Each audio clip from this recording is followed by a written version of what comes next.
Cool. Can you just, obviously, Georgia again, but Ole Miss, Tulane, just kind of thoughts on what could be a pretty great Deep South matchup here? We're pretty excited about the matchup. And, Georgia's had great tradition and history here. They were just here last year, but based on the people I spoke to in Atlanta after the game last night, they're excited and they'll be here and strong and supporting the Bulldogs. And then we've got a great matchup for the first round game with Tulane and Ole Miss. Ole Miss is near proximity, Tulane even closer, but we've got great history with Tulane. The very first game for the Sugar Bowl featured Tulane, and it's been a long time since they've been here, so I know their fan base will be excited too. So we think the possibilities are really good right now. Do you feel like with having two SEC teams as well as obviously Tulane that's here, is this a best case scenario as far as like scenarios of? Well, we feel really good about it. We're not supposed to be biased, but the SEC's been the Sugar Bowl's bread and butter for 90 years now, and so we're excited at those possibilities. And Tulane, like you said, if they came here, that'd be a historic moment. It's been, I think, since 1939 was the last time they were here, so certainly would welcome them. And I know, based on, we've got a lot of Tulane people on the Sugar Bowl committee who are pretty excited about the possibilities right now, so it should be a fun few weeks. It'll be obviously different for Georgia this year. Sadly, the tragedy happened last year and everything. Do you think, look, obviously that was a horrific experience, but this will be a much different experience for them, at least this time, even though it's still a playoff game? Yeah, I think so. I wouldn't venture to guess what's going through their fans' minds after what happened last year. It certainly was a terrible thing, but based on the atmosphere that I saw in Atlanta, they're pretty fired up about their team, and they look pretty good against Alabama. So I think that's a proud program that follows their team. So I'm sure that we'll have a lot of people here, and they'll be excited to show up and show out. To that point, there was a lot of heightened security, obviously, for that game on January 2nd. Will any of that continue as far as like the strength and the height? Absolutely. That's become part and parcel of what a major event in New Orleans is going to be going forward. We saw it with the Super Bowl earlier this year, and with the Bayou Classic we had some too just a couple weeks ago, and it's going to continue for us. The National Guard will be in to help out. It's just become part of protocol here to do a major event, and for me it makes us feel good. We're safe, and there's no reason people should be concerned because it's going to be covered up well.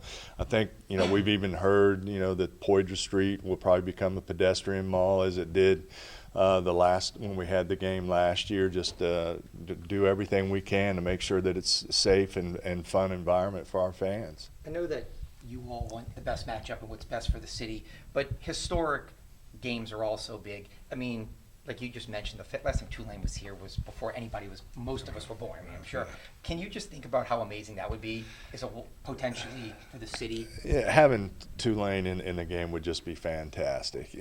Even though they're losing the coach, what you like about that is he's finishing the job, as he put it, staying and coaching out the year, and just based on, I said previously, we've got a lot of committee peoples that are Tulane people, and they're bouncing off the walls excited right now at the possibilities. So, I think it'd be a fun time and certainly be historical. And I did have a follow-up to that. Some people may say, I know you all are an economic driver for the city, and some people may say, well, is that good if Tulane's in the game? But Tulane has such a national, alumni base that would be people from potentially New York and D.C. and the East Coast coming down for this game.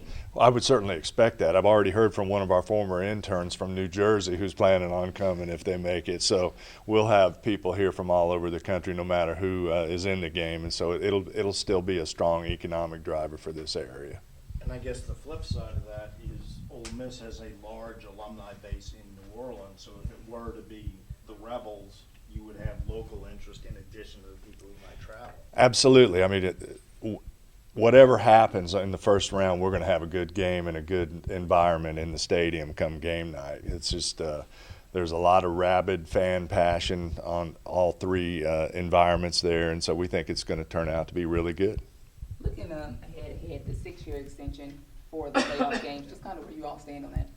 We're still working through it. We're really close to being done with a 6-year extension that would give us, we think, 3 quarterfinal games and 3 semifinal games during that time period.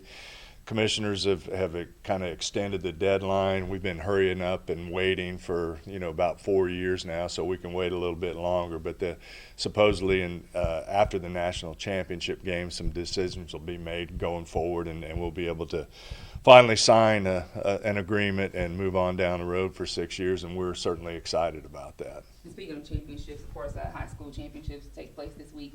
Can you just speak to your continued support of that? Yeah, high school football is the sport in its purest form, and we've always been big supporters of high school football, and to do it at the state championship level is a special deal for us, and we're looking forward to next weekend. Not that you want to pick a team, but you're looking forward to St. Augustine, what could be a historic Saturday in the Superdome for something that you all are involved with? Well, certainly, and anything historic, we're all for. But it certainly, we got to see Carr earlier in the year. We sponsored a game with American Heritage when they came to town in September, and saw how good Carr is there, and so it'll be fun to see what shakes out. I guess we shouldn't be picking a team, but it'd be nice to have a local game that had that magnitude.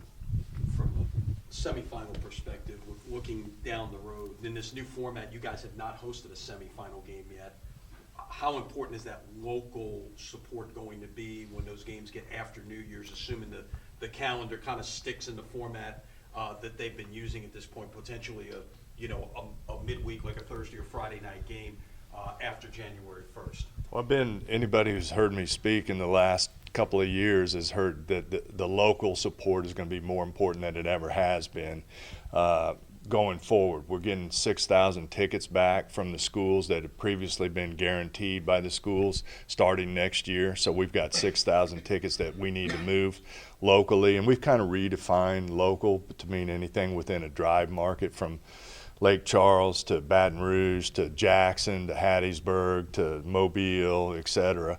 And we've got a real big marketing push that's going to hit after the first of the year to try to move those tickets, because we cannot afford to have empty seats for those games going forward, because there's still an element out there amongst the conferences that likes playing games on campus.